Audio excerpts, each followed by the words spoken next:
नमस्कार, खबर अपने एमपी की देख रहे हैं आप। आपके साथ मैं हूं जिया शर्मा। शुरुआत अहम खबर के साथ करेंगे। कोरोना पर पीएम मोदी की ताबड़तोड़ बैठकें होने जा रही हैं। आपको बता दें कि सुबह 9 बजे कल कोरोना के हालात की समीक्षा करेंगे पीएम, और सुबह 10 बजे पीएम मोदी मुख्यमंत्रियों से चर्चा करेंगे, और दोपहर 12 बजे ऑक्सीजन कंपनियों के साथ भी पीएम की मीटिंग है।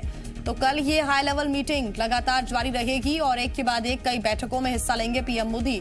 पहले सुबह 9 बजे हालात जो कोरोना से बन रहे हैं उस पर समीक्षा करेंगे। साथ ही सुबह 10 बजे पीएम मोदी मुख्यमंत्रियों से बात करेंगे।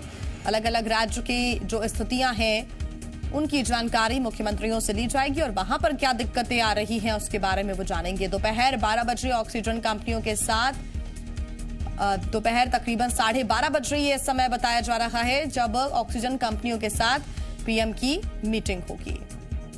ऑक्सीजन बेहद जरूरी इस वक्त और कई क्षेत्रों में इसकी भारी किल्लत देखने को मिल रही है। ऐसे में सभी अस्पतालों को, सभी मरीजों को ऑक्सीजन की सप्लाई सुनिश्चित हो, इसके बारे में भी खुद प्रधानमंत्री संज्ञान ले रहे हैं। बड़ी खबर भोपाल से आपको बता दें, जहां कोरोना संक्रमित मरीजों के लिए सरकार ने एक पहल की है। एमपी सरकार योग से निरोग अभियान शुरू करेगी। होम आइसोलेशन में रह रहे मरीजों के लिए अभियान चलाया जाएगा। होम आइसोलेशन में रह रहे मरीजों का मनोबल, यानी कि उनको मोटिवेट किया जाएगा, उनका मनोबल बढ़ाया जाएगा। तो बड़ी खबर इस वक्त आपको बता रहे हैं, कोरोना संक्रमित मरीजों के लिए सरकार ने ये पहल की है। एमपी सरकार योग से निरोग अभियान की शुरुआत करेगी। होम आइसोलेशन में रह रहे मरीजों के लिए ये अभियान है। होम आइसोलेशन में रह रहे मरीजों का मनोबल बढ़ाया जाएगा। बेहद अहम है इस वक्त सभी को घर में रहकर योग करना, और जो होम आइसोलेटेड हैं वो अपनी ऑक्सीजन को कैसे मेंटेन रख सकते हैं वो बहुत जरूरी है। तो योग करेंगे, लंग्स मजबूत होंगे और उसके बाद ऑक्सीजन लेवल को भी आप मेंटेन कर सकते हैं। और शायद यही वजह है कि योग से निरोग अभियान की शुरुआत एमपी सरकार करने जा रही है। ज्यादा जानकारी के साथ जी मीडिया संवाददाता मृदुल शर्मा हमारे साथ जुड़ गए हैं। मृदुल, पूरी प्रक्रिया क्या रहेगी योग से निरोग अभियान की? किस तरह से घर घर तक ये जानकारी दी जाएगी कि योग से आप निरोग रह सकते हैं? बिल्कुल, सबसे पहले मैं जी आपको बताना चाहूंगा, इसकी पूरी जिम्मेदारी जिला शिक्षा अधिकारी जो रहेंगे उन पर रहेगी, जिला आयुष अधिकारी जो रहेंगे उन पर रहेगी, और सहायक आयुक्त जो हैं उन पर भी ये जिम्मेदारी रहेगी। सबसे पहले आप ये जान लीजिए, कोरोना का जैसे ही काल आता है लोगों में एक नेगेटिव एनर्जी का आसपास भ्रमण होता है, और उसे ही दूर करने की कोशिश यहाँ पर मध्य प्रदेश सरकार की है। ऐसे मरीज जो होम आइसोलेशन में है उनका मनोबल बढ़ाया जाए, उसमें वृद्धि हो, उनका जो स्वास्थ्य है वो ठीक रहे, इसलिए शासन ने योग से निरोग कार्यक्रम प्रारंभ किया है। इसके लिए जो अपर कलेक्टर हैं, जिला शिक्षा अधिकारी हैं, जिला आयुष अधिकारी हैं, उनकी एक संयुक्त टीम बनाई जाएगी जो इंडियन योग एसोसिएशन के सहयोग से कार्यक्रम का संचालन करेगी। और इसमें सबसे खास बात यही है कि अगर आप घर पर हैं तो एक सकारात्मक ऊर्जा का संचार किया जा सके। ये सबसे बड़ा हथियार है कोरोना को हराने के लिए, कोरोना को मिटाने के लिए। इसलिए सरकार ने योग से निरोग अभियान शुरू किया है, और सबसे ज्यादा फायदा जो है होम आइसोलेशन में मरीज जो है उनको इसमें मिलने वाला है। यह आदेश सरकार ने दे दिया है और जल्द ही इसका क्रियान्वयन किया जाएगा। बिल्कुल मृदुल, बहुत धन्यवाद आपका तमाम जानकारी के लिए।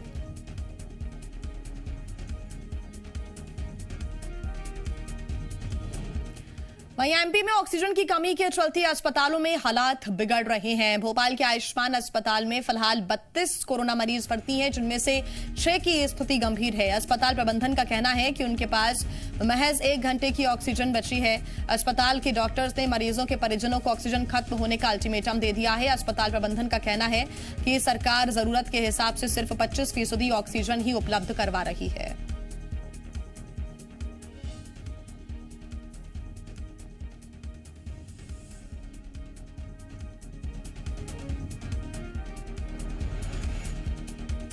सर, अभी पेशेंट्स को अल्टीमेटम दिया गया है कि आपके पास 1 घंटे में अगर हमारे पास अवेलेबल हो जाएगी तो हम कैरी ओवर करेंगे, नहीं तो आप अगर किसी और हॉस्पिटल में शिफ्ट होना चाहें जहाँ ऑक्सीजन पर्याप्त हो तो वहाँ शिफ्ट हो जाएं, या अपनी तरफ से कोई ऑक्सीजन कंसंट्रेटर वगैरह जिनके पास हो सकते हैं अरेंज, वो अरेंज कर लें।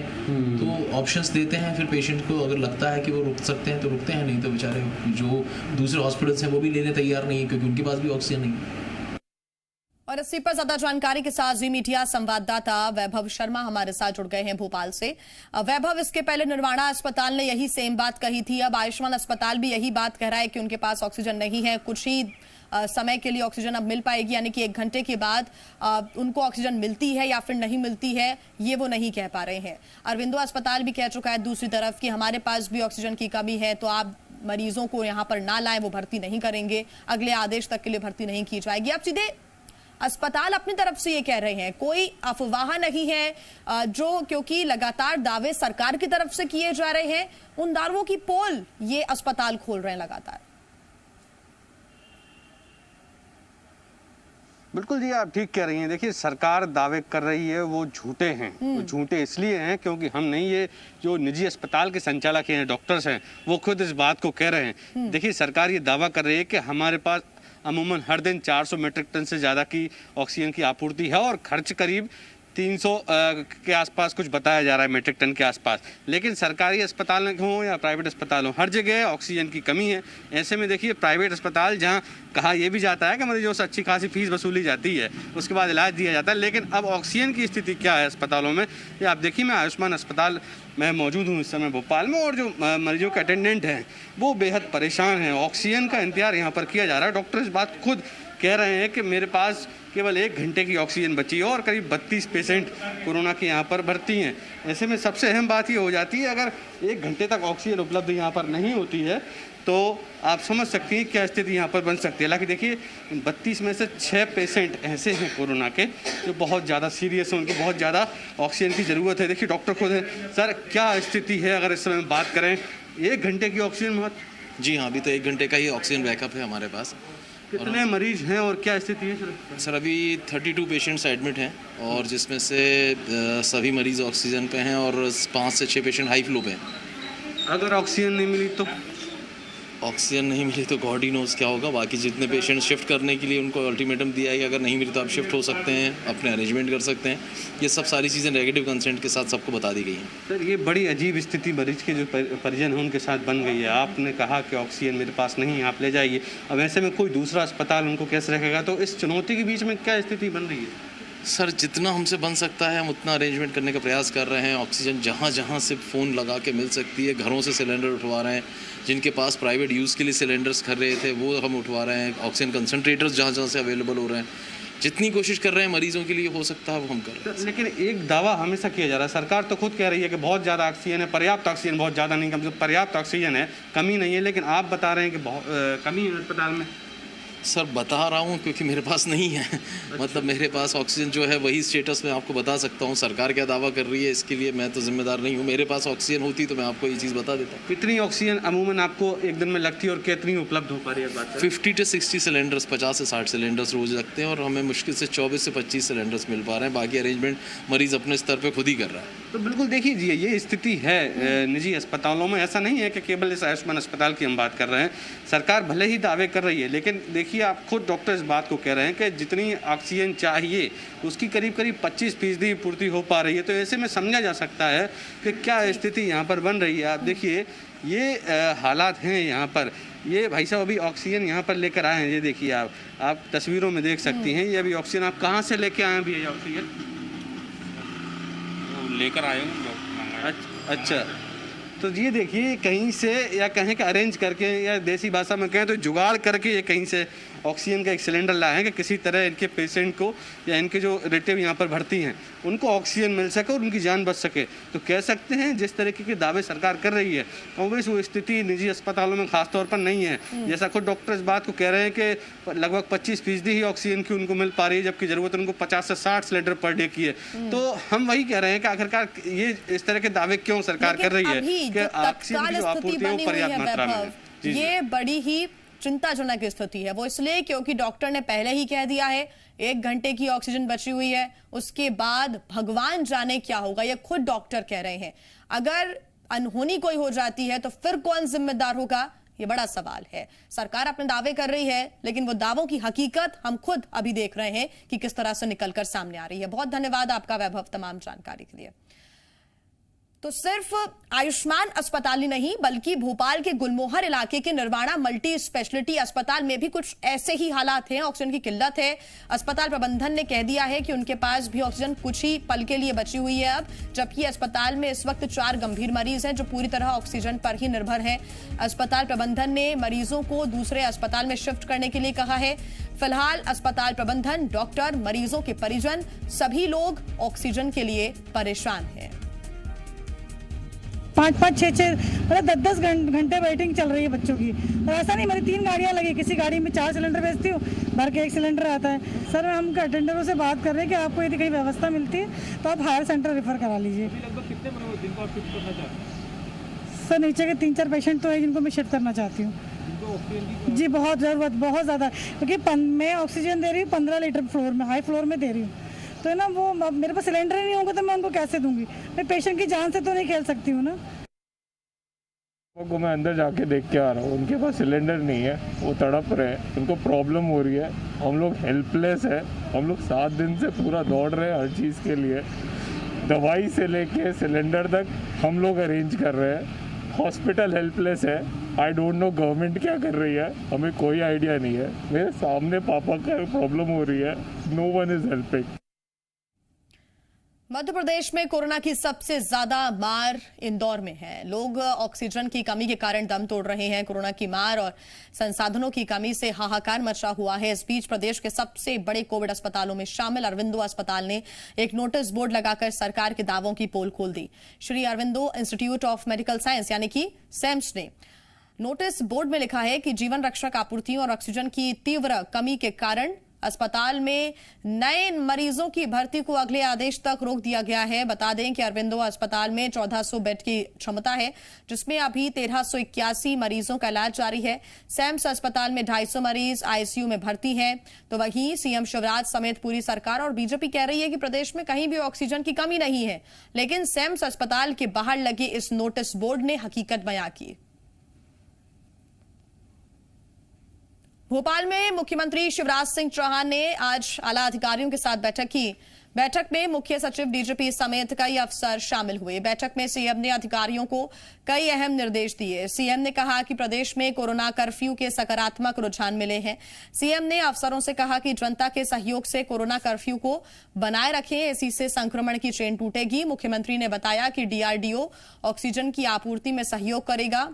उन्होंने कहा कि इंजेक्शन की कालाबाजारी को लेकर सरकार सख्त है, कठोर कार्रवाई करते हुए रासुका लगाने के निर्देश दिए गए हैं।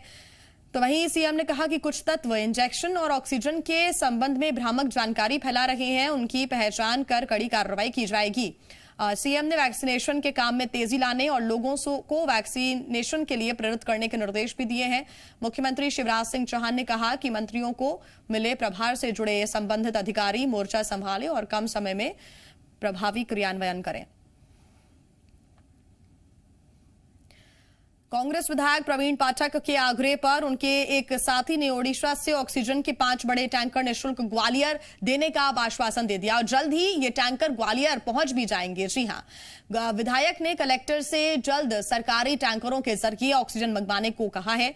उधर पूर्व सीएम कमलनाथ ने भी ट्वीट कर सरकार से जल्द ऑक्सीजन लाने के लिए आग्रह किया है और परिवहन व्यवस्था करने को कहा है। जिलाधीश महोदय से अनुरोध किया है कि वो अपने वरिष्ठ अधिकारियों से बात कर वहाँ से ऑक्सीजन को जल्द से जल्द ग्वालियर मंगवा लें। चूँकि इस समय पूरे देश में ऑक्सीजन का जो ट्रांसपोर्टेशन का, परिवहन का सब्जेक्ट है, वो सरकार ने अधिग्रहण कर लिया है, तो सारा परिवहन सरकार के हिसाब से ही हो रहा है। मुझे लगता है ये 5 टैंकर जब ग्वालियर आएंगे तो निश्चित तौर पर इसमें ग्वालियर के अस्पतालों को और यहाँ के मरीजों को काफ़ी सहूलियत मिलेगी। एमपी में बढ़ते कोरोना संक्रमण को लेकर सियासत हावी है। सरकार के नेता जहां महामारी के वक्त लोगों से सहयोग की अपील कर रहे हैं और सरकार के प्रयासों की सराहना करते नजर आ रहे हैं, तो वहीं विपक्षी नेता सरकार को घेरने में लगे हैं। ऊर्जा मंत्री प्रद्युम्न सिंह तोमर ने माना कि प्रदेश में कोरोना संक्रमण तेजी से फैल रहा है, लेकिन सरकार लगातार संक्रमण को रोकने की कोशिश कर रही है। तोमर ने लोगों से अपील की कि वो अनावश्यक तौर पर ऑक्सीजन और रेमडेसिविर इंजेक्शन अपने पास ना रखें और अगर जरूरत ना हो तो अस्पताल ना जाकर घर पर ही आइसोलेट होकर अपना इलाज करें। तो वहीं कांग्रेस सरकार के कामकाज पर निशाना साध रही है। कांग्रेस प्रवक्ता आरपी सिंह ने कहा कि कोरोना से पिछले साल मार्च में दस्तक दी थी, उसके बाद से सरकार के पास पूरे 1 साल का वक्त था, लेकिन सरकार सिर्फ चुनाव कराने में ही लगी रही, जिसका खामियाजा जनता को भुगतना पड़ा है।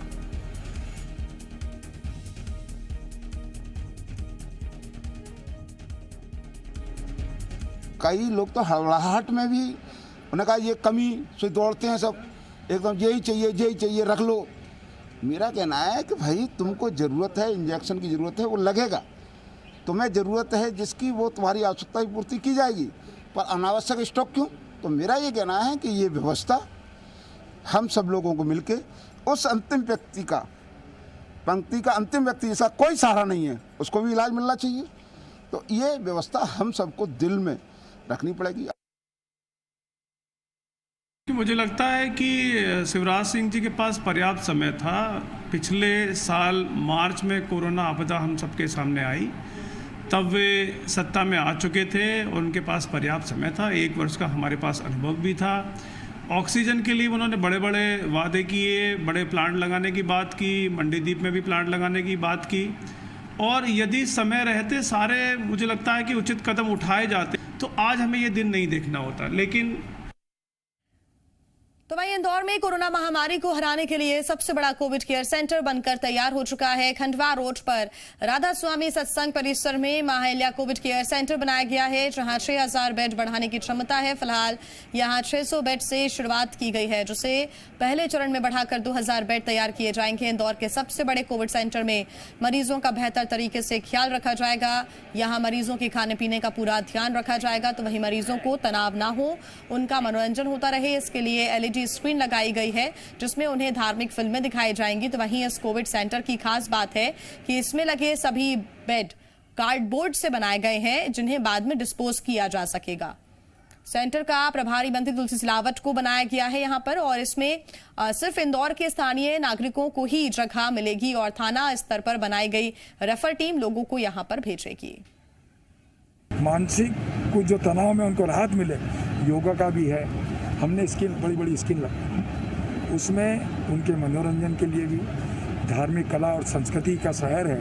रामायण भी चलेगी, महाभारत भी चलेगी, जय संतोषी माँ जैसी हम फिल्मों का भी यहाँ प्रचार। सर्व सुविधा युक्त कोविड केयर सेंटर देश में दूसरे नंबर का। बालाघाट के वारासिवनी में अभी तक कोविड सेंटर नहीं खोले जाने पर खनिज विकास निगम के अध्यक्ष और विधायक प्रदीप जायसवाल कलेक्टर पर जमकर बरसे। उन्होंने कहा कि क्षेत्र में कोरोना तेजी से फैल रहा है और प्रशासन व्यवस्था करने में नाकाम है। गौरतलब है कि वारासिवनी में 50 बेड वाला कोविड केयर सेंटर शुरू होना था, जो अभी तक शुरू नहीं हो पाया। तो वहीं SDM ने स्टाफ की कमी का हवाला देते हुए कहा कि कोविड सेंटर की तैयारी पूरी कर ली गई है, डॉक्टर और पैरामेडिकल स्टाफ मिलते ही इसे शुरू कर दिया जाएगा।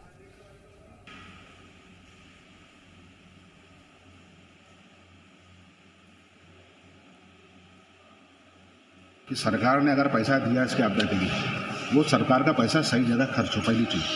18 साल विधायक निधि का, सांसद निधि का, मेरी जो जानकारी है मार्च में सब सारा पैसा खत्म हो जाता मार्च के पहले, और नया जो पैसा आता विधायक निधि, सांसद निधि नए साल में वो अप्रैल मई तक आती है। तो मुझे नहीं लगता किसी भी विधायक के पास कोई पैसा होगा। अभी तो समय ये है कि हम अपने पास से लोगों के लिए समय खर्च करें, लोगों का सहयोग मिले। जब तक हमें यहाँ पे ऑक्सीजन सप्लाई नहीं मिल जाती प्रॉपर, जब तक पैरामेडिकल स्टाफ और डॉक्टर्स नहीं मिल जाते, तब तक हम नहीं चालू कर पाएंगे। और जैसे ही मिलना सुनिश्चित होता है हम स्टार्ट कर देंगे। कौन देगा सर ये अमला, कौन देगा? कलेक्टर साहब से बात हुई है, साहब बोल रहे हैं एक बार स्थापित हो जाए, पूरी सुविधाएं स्थापित कर दो, उसके बाद फिर हम वहाँ पे ड्यूटी लगाना सुनिश्चित करेंगे। ड्यूटी भी लगा देंगे, हम चालू भी कर देंगे। कोरोना कर्फ्यू का पालन करवाने के लिए झाबुआ पुलिस भी सख्त नजर आई। SDM और पुलिस अधिकारियों ने सड़कों पर निकलकर चेकिंग अभियान चलाया। इस दौरान पुलिस ने सड़कों पर बिना वजह घूम रहे लोगों की धरपकड़ के लिए यहां पर अभियान भी चलाया गया है। साथ ही अस्थायी जेल बनाई गई है, जिसमें लोगों को पकड़कर भेजा जा रहा है। बड़वानी में प्रशासन सख्ती से लॉकडाउन का पालन करा रहा है, किसी को भी नियम तोड़ने पर नहीं बख्शा जा रहा। शादी की खुशी में जब दूल्हे राजा कोरोना गाइडलाइन का पालन करना भूल गए तो पुलिस ने उनका भी 1500 रुपए का चालान काट दिया। दरअसल लॉकडाउन की वजह से प्रशासन ने बाइक पर एक और कार में चालक सहित 3 लोगों के बैठने की अनुमति दी है, लेकिन दूल्हे की कार में 6 लोग सवार थे। ऐसा ही हाल बारात में आ रही 2 और कार का भी था, जिसके बाद प्रशासन ने 1500 रुपए का चालान काटा। निवाड़ी में अपने स्टाफ को संक्रमण से बचाने के लिए एसपी ने भाप लेना अनिवार्य कर दिया है। एसपी आलोक कुमार सिंह के आदेश पर जिले के सभी पुलिस थानों और ऑफिस में भाप लिए जाने की व्यवस्था की गई है। संक्रमण से निपटने के लिए doctors mask, social distancing, sanitizer के साथ ही भाप लेना भी जरूरी बात बताते हैं, लेकिन ड्यूटी के दौरान भाप लेना हर जगह संभव नहीं है, जिसे ध्यान में रखते हुए एसपी ने यह निर्देश दिए कि जिसके लिए जिले के थानों और दफ्तरों में नई व्यवस्था की गई है। गैस चूल्हे पर कुकर चढ़ाए गए हैं और कुकर में सीटी की जगह नोजल लगाकर उसमें पाइप लगाए गए हैं और इन पाइप्स के जरिए ही लोगों को भाप दी जा रही है। भिंड के गोरमी इलाके में हाईवे पर 2 बस ऑपरेटर के बीच जमकर मारपीट हो गई। दोनों बस ऑपरेटर के बीच यात्रियों को अपनी अपनी बस में बिठाने को लेकर विवाद हो गया, जिसके बाद एक बस ऑपरेटर ने कुछ बदमाशों को बुलाकर दूसरे बस ऑपरेटर और उसके लोगों पर लाठी डंडों से हमला कर दिया। दबंगों ने बस में बैठे यात्रियों के साथ मारपीट की और इस हमले में बस में सवार यात्रियों को भी चोटें आई हैं। ये बस यात्रियों को लेकर जयपुर से यूपी के जालौन जा रही थी। रतलाम की बात करेंगे, जहां पूर्व बीजेपी विधायक के बेटे का शव पेड़ पर फंदे पर मिला। घटना की जानकारी के बाद पुलिस मौके पर पहुंची और शव को पीएम के लिए भिजवाया। घटना कुंडाल गांव की है। जानकारी के मुताबिक पूर्व बीजेपी विधायक मथुरालाल डामोर के 40 साल के बेटे जगदीश डामोर रोज की तरह सुबह अपने खेत जाने का कहकर घर से निकले थे, लेकिन खेत पर ही दोपहर में उनका शव एक पेड़ पर झूलता हुआ मिला। जानकारी मिलते ही बीजेपी विधायक दिलीप पकवाना और जिला पंचायत अध्यक्ष अस्पताल पहुंचे। पोस्टमार्टम के बाद शव को परिजनों को सौंपा गया। इधर पुलिस ने भी मौके से किसी तरह के सुसाइड नोट या फिर आत्महत्या की बात से फिलहाल इनकार किया है। एक तरफ जहां पुलिस कोरोना महामारी में दिन रात लोगों की सुरक्षा के लिए काम कर रही है, तो वहीं नरसिंहपुर में पुलिस का ममता से भरा चेहरा भी देखने को मिला। जब पुलिस को 16 महीने की बच्ची लावारिस हालत में मिली तो पुलिस ने उसे गोद में उठाया और बच्ची को 1 स्टॉप सेंटर में रखकर मासूम की देखभाल कर रही है। तो वहीं पुलिस लावारिस बच्ची के माता पिता की तलाश भी कर रही। दरअसल पुलिस को सूचना मिली थी कि अज्ञात व्यक्ति मासूम को नर्मदा के सद्धारा पुल के नीचे छोड़ गया है, जिसके बाद पुलिस बच्ची को लेकर थाने आई।